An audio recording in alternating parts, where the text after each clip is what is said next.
Halo semuanya, kenalin nama aku Bintan, salah satu desainer di Sekolah Desain ID. Kali ini kita bakal bahas tentang pentingnya desain sosial media yang kedepannya itu pasti bakal upgrade terus. Dan apa aja itu, langsung kita cus.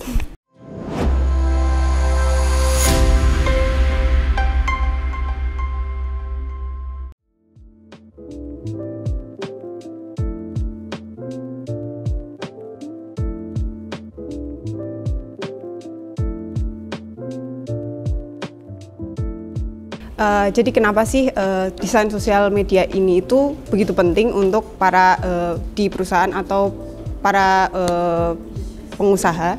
Itu yang pertama. Yang pertama itu dapat membuat tampilan usaha kita itu menjadi lebih menarik. Ketika kita pakai desain sosial media itu desain yang ada di sosmed kita itu jadi lebih menarik dan akan membangun brand dari perusahaan kita itu. Dan dari membangun brand tadi kita bisa juga dengan mudah dalam menyampaikan pesan-pesan yang ingin kita sampaikan kepada audiens. Yang kedua, desain sosial media itu merupakan media untuk kita berkomunikasi dengan audiens. Ketika kita punya desain sosial media itu akan lebih memudahkan kita untuk berkomunikasi dengan kita bisa mengenalkan produk yang kita miliki terhadap audiens tersebut. Yang ketiga adalah dapat membantu membangun kepercayaan pelanggan. Dengan desain sosial media ini kita bisa membangun trust dan kepercayaan antara pelanggan dan customer, pelanggan dan pengusaha. Dan juga ini sangat penting untuk para mungkin UMKM yang baru membangun usahanya, itu bisa dengan menggunakan sosial media.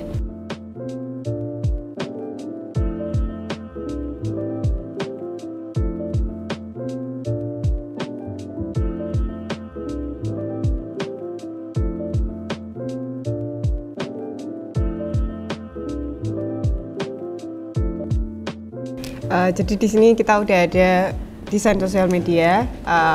Kalau kalian bisa lihat di sini itu ada cover untuk carousel postnya. Dan di Sekolah Desain sendiri memang kita pakai digital imaging untuk covernya. Kemudian di bagian slide-slide selanjutnya itu kita pakai yang simple aja gitu. Karena kenapa kayak gitu? Biar karena di post yang selanjutnya itu biasanya kita lebih fokus untuk menyampaikan informasinya ketimbang desainnya. Jadi untuk desainnya sendiri kita hanya fokus di cover postnya begitu. Kalau kalian lihat di sini di bagian covernya ini itu cukup simpel. Di sini ada headline dan kemudian sub headline. Dan di bagian headline-nya ini kita warnain agak beda karena supaya lebih audiens bisa lebih terfokus ke kata tersebut gitu. Jadi untuk vokal poinnya, dan kemudian di sini memang cukup tidak relevan untuk background dan headline-nya itu, tapi tidak apa-apa. Yang penting kita fokus tujuannya adalah untuk menarik audiens supaya bisa ngeklik post tersebut gitu. Dan di slide ini yang pastinya harus ada logonya, kemudian bagian bawah untuk informasi tentang perusahaan kita. Kemudian di slide selanjutnya di sini kita lebih fokus ke informasinya, ada headline-nya, kemudian teks untuk sub headline-nya mengenai informasi yang udah sesuai dengan headline-nya. Sama di sini juga harus ada logo dan informasinya untuk di bawah tentang Instagram ataupun Pinterest, akun Pinterest dan lain-lain. Sama untuk yang slide selanjutnya mungkin untuk informasinya beda gitu ya, karena di sini tentang tips-tips untuk membuat logo gitu ya. Di sini ada tips pertama, tips kedua, tips ketiga, dan tips keempat sampai tips kelima. Kemudian di slide akhir itu biasanya kita akan berikan suatu call to action. Call to action post gitu, supaya mereka para audiens itu mau mungkin antara membeli produk kita atau lebih bisa ke website kita, atau mungkin di sini ada download aplikasi kita supaya mereka bisa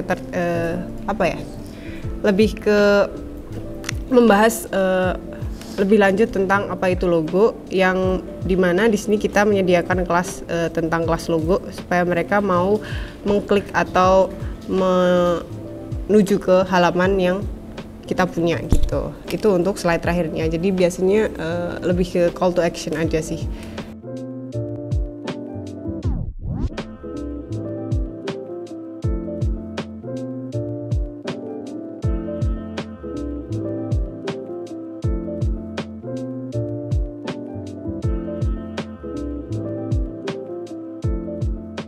Nah itu dia teman-teman, sekian dari pembahasan kita tentang desain sosial media. Semoga membantu kita untuk lebih aware tentang desain apa yang menarik bagi atau di mata audiens.